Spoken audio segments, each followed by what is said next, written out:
አብርሃም ይላካቸው ሽማግሌ እንግዲህ የሄርሜላ ቤተሰቦች ውድቅ አደረጉ። በጭራሽ ልጃችን አንሰጥም ብሎ ተናገሩ ተብሎ አዲስ ነገር ወጥቷል። ስለሱ ጉዳይ በደንብ በዚህ ቪዲዮ በደንብ የምነግራችሁ ይሆናል። እንግዲህ ለዚህ ቻናል አዲስ ከሆናችሁ ከወዲሁ ሰብስክራይብ ማድረግ እንዳይረሳ። አዲስ ካልሆናችሁ እንደተለመደው ቪዲዮአችን ላይ ካርጉ ሀሳብ አስተያየታችሁን ኮሜንት ስራ አስቀምጡልን።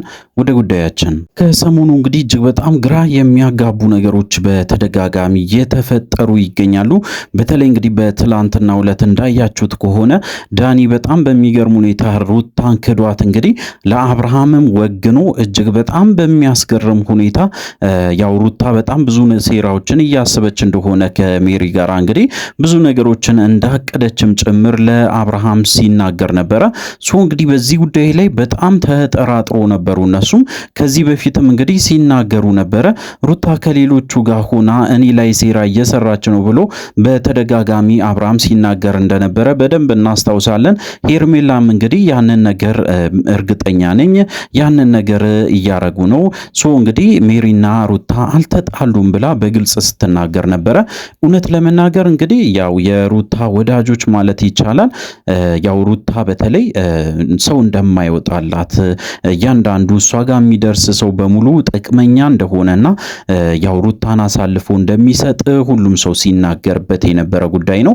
እውነት ነው፣ ትክክል ነው። ምክንያቱ ደግሞ ከዚህ በፊትም እናስታውሳለን ሜሪን አምና በጣም ብዙ ነገሮችን ካደረገች በኋላ እንግዲህ ሜሪ በጣም በሚገርም ሁኔታ ሩታንም ኤፍሬምንም ዳኒንም ጭምር እስር ቤት እንድትገባ ወይም ደግሞ እንዲገቡ ከፍተኛ ድርሻ የተጫወተች እሷ እንደሆነች በደንብ የምናስታውሰው ጉዳይ ነው።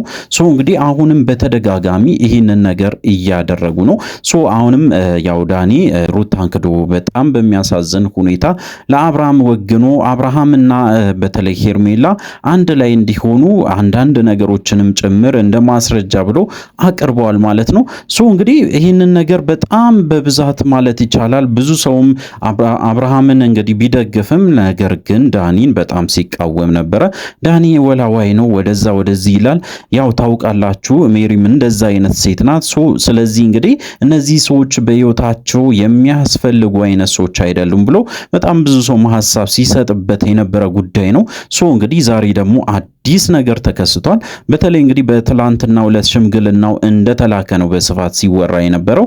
እንግዲህ አብርሃም ወደ ሄርሜላ ቤተሰብ ሽምግልና ልኮ ነበረ ልጃችን ለልጃችን ብሎ እንግዲህ የሄዱት ሽማግሌዎችም እጅግ በጣም በሚያስገርም ሁኔታ ጋሽዬ የማያውቃቸው አብርሃም ብቻ በገንዘብ አታሏቸው ወይም ደግሞ ገዝቷቸው ወደ ሄርሜላ ቤተሰብ የላከ መሆኑን ደርሰንበታል ማለት ነው። እንግዲህ ወደ ሄርሜላ ቤተሰብ ከሄዱ በኋላ ምን ተፈጠረ? በጣም ብዙዎቻችሁ ይሄ ነገር ጥያቄ ይሆንባቸዋል ብዬ የማስበው እንግዲህ በትላንትናው ዕለት እንደተባለው ከሆነ የሄርሜላ ቤተሰብ ጋር እንደሄዱ በተለይ የሄርሜላ አጎትና አክስት በጭራሽ ልጃችንን አንሰጥም፣ ምክንያቱ ደግሞ ይሄ ሰውዬ አግብቶ ነበረ፣ ከዚህ በፊት ልጅ ነበረው፣ ነገር ግን ምንም አይነት የፍቺው ወረቀትም እጁ ላይ የለም፣ ነገር ግን ፈትቻለሁ ወይም ደግሞ ከሷ ጋር ተለያይቻለሁ ይላል። በተደጋጋሚ ደግሞ ቪዲዮዎችን ይሰራል፣ ከሷ ጋራም ለመቅረብ ይፈልጋል። ስለዚህ እንዴት አምነን ለአብርሃም ልጃችንን እንሰጣለን ብሎ ያንን ነገር አንስቶ እንደ ኢሹ እንግዲህ በደንብ ሲያወሩበት የነበረ ጉዳይ ነው። እንግዲህ በትላንትናው ዕለት በጣም ሲጨቃጨቁ ነበረ ሽማግሌዎቹ። ኢቭን እንግዲህ አብርሃም የገዛቸው ወይም ደግሞ የላካቸው ሽማግሌዎች እጅግ በጣም በሚያስገርም ሁኔታ የአብርሃምን ጸባይ ሰምቶ በማያውቁ መንገድ እየነገሯቸው ነበረ። እንግዲህ አብርሃም በጣም ጥሩ ሰው ወይም ደግሞ ከዚህ በፊትም እንግዲህ በጣም ጥሩ መልካምና ምንም እንኳን አግብቶ ቢፈታም ነገር ግን አሁን ላይ የተስተካከለ ኑሮ እንዳለው አሁን ላይ ምንም አይነት ጭቅጭቅም ንዝንዝም ውስጥ እንደሌለና በትዳሩ ወይም ደግሞ የቀድሞ ትዳሩን ፈቶ ነገሮችን አስተካክሎ አሁን ላይ ከሄርሜላ ጋራ ጎጆ ለመቀለስ እንግዲህ ከፍ ዝቅ እያለ እንደሆነ እንግዲህ በደንብ አድርጎ ተናግሯል። እሱ ብቻ አይደለም። በጣም የሚገርማችሁ እንግዲህ ሽማግሌዎቹ ያንን ነገር መናገር ነበረባቸው ወይስ አልነበረባቸውም? እጅግ በጣም በሚገርም ሁኔታ እንግዲህ ሄርሜላ እርጉዝ ናት። ያረገዘችው ደግሞ ከአብርሃም ነው። እንግዲህ መቀበል አለባችሁ ሽምግልናችን ብሎ እንግዲህ በግልጽ ሲናገሩ በዛን ሰዓት በጣም ተናዶ ቤተሰቦቿ ብዙ ነገሮችን ተናግሯል። በመጀመሪያ ደረጃ እንግዲህ ያው ታውቃላችሁ ሽምግልና የሚላከው ያው ከጋብቻ ወይም ደግሞ ልጅ ከመፈጠር በፊት ነው እንጂ ልጅ ሳይፈጠር ወይም ደግሞ ከተፈጠረ በኋላ የሚላክ አይነት ሽምግልና እጅግ በጣም ከባድ ነው። ምክንያቱም እንግዲህ የቤተሰብም ክብር የሚባል ነገር አለ። ከዚህ በፊትም እንግዲህ ሄርሜላ ያንን ነገሮችን አስተውላለች ወይ ብለን ጠይቀን ነበረ።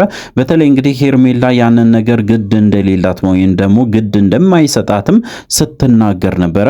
ይሄ እንግዲህ ያው ቤተሰቦቿ በጣም በእሷ እንዲያዝኑና መጥፎ አመለካከት እንዲኖራቸው አድርጋለች ማለት ነው። በዛሬ ዕለት እንግዲህ ነገሮች ውስብስብ ሆኖ ነው የዋሉት።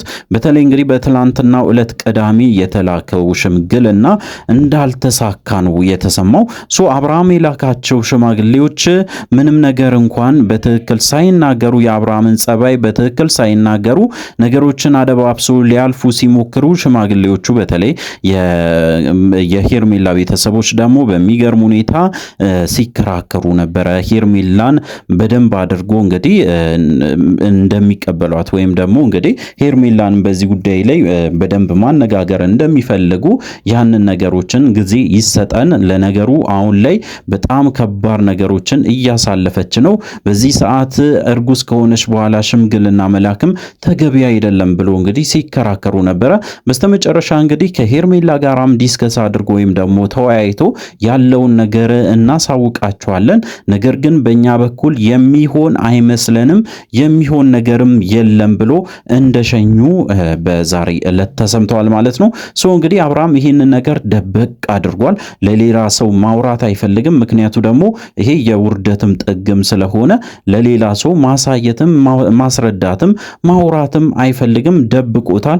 በተለይ የእሷ ቤተሰቦች ከተቀበሉ በኋላ ሽማግሌዎቹን ከተቀበሉ በኋላ አብርሃምን ከተቀበሉ በኋላ ማሳየት እንደሚፈልግ ወይም ደግሞ መናገር እንደሚፈልግ እንግዲህ በግልጽ ያንን ነገሮችን እያደረገ መሆኑን እኛም ሰምተናል ማለት ነው።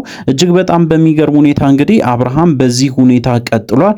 ነገር ግን ያው ማስተዋል ያቃተው በጣም ብዙ ነገሮች እንዳሉ በጣም ብዙ ኦዲየንሶችም ለአብርሃም እየጻፉለት ነው፣ በተደጋጋሚ እየነገሩት ነው። ነገር ግን አብርሃም ያንን ነገሮችን በቀላሉ ትቶ እያለፈ ይገኛል። እንግዲህ የሄርሜላ እርግዝናም ጭምር በስፋት እየተወራ ነው። እንግዲህ ያው በየሶሻል ሚዲያው ሰምታችኋል። በጣም ብዙ ነገሮች ሲባሉ ነበረ። የሄርሜላ እርግዝና እንግዲህ የውሸትም እንደሆነ ወይም ደግሞ ከዚህ በፊትም እንግዲህ ልጅ እንደነበራት እሱ ብቻ አይደለም በተለይ ባል እንደነበራትም ጭምር በስፋት ሲወራ ነበረ። አንዳንድ ፎቶዎችም እየወጡ ይገኛል ወደ ሶሻል ሚዲያ። ያንንስ ምን ትላለህ ተብሎ አብርሃም ሲጠየቅ በጭራሽ ሌላውን ሰው መስማት እንደማይፈልግና በራሱ መንገድ መጓዝ እንደሚፈልግ በግልጽ ሲናገር ነበረ። አሁን ላይ ነገሮች እንግዲህ በጣም ከባድ ቢሆኑም አብርሃም ከነችግሯ ከነምናምኗ እቀበላታለሁ ሄርሜላን ብሎ ወስኖ እየሄደበት ይገኛል ማለት ነው። ስለዚህ እንግዲህ በዛሬ ዕለት የተሰማው የሽምግልና ሁኔታ እጅግ በጣም በሚያስገርም ሁኔታ በተለይ አብርሃም የላካቸው ወይም ደግሞ በገንዘብ ገዝቶ የላካቸው ነጋሽዬ የማያውቁ ኤፍሬም የማያውቅ ሌሎችም ሰዎችም በደንብ እርግጠኛ ያልሆኑበትም ሽማግሌዎችም ጭምር ሰብስበው እንደላከ ነው ወደ ሄርሜላ ቤተሰብ። የሄርሜላ ቤተሰብም በጣም ሽማግሌዎቹን ጠይቆ አፋጠው ከዛ በኋላ መልስ ሲያጡ በስተመጨረሻ ትቶ እንደወጡ ተሰምተዋል ማለት ነው። እንግዲህ በዚህ ጉዳይ ላይ ቪዲዮ ይሰራል ብዬ አላስብም።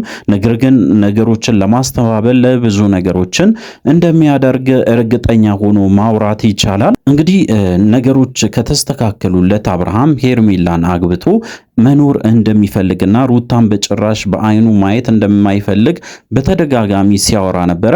በዚህ ጉዳይ ላይ እንግዲህ ሩታ ያለችው ነገር የለም። ዛሬ ላይ እንግዲህ የሚለቀቅ አዲስ ቪዲዮ አለ። ሩታ የምትናገረውም ነገር እንዳላትም ጭምር በዛሬ ዕለት ለመስማት ችያለሁ። በዚህ ጉዳይ ላይ እንግዲህ እንደ ሐሳብም ወይም ደግሞ ይሄንን አይዲያ ልታነሳ ትችላለች። እሱ ብቻ አይደለም የሜሪና የዳኒ ጉዳይም አለ። ስለሱ ጉዳይም እንግዲህ ማብራሪያ ትሰጣለች ማለት ነው።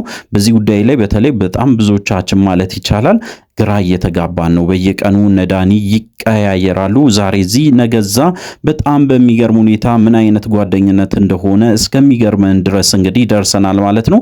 እንግዲህ ለእናንተ አዳዲስ ነገሮች ሲኖሩ ለእናንተ ለማድረስ ሞክራለሁ። ስለዚህ እንግዲህ ለዚህ ቻናል አዲስ ከሆናችሁ ከወዲሁ ሰብስክራይብ ማድረግ እንዳይረሳ።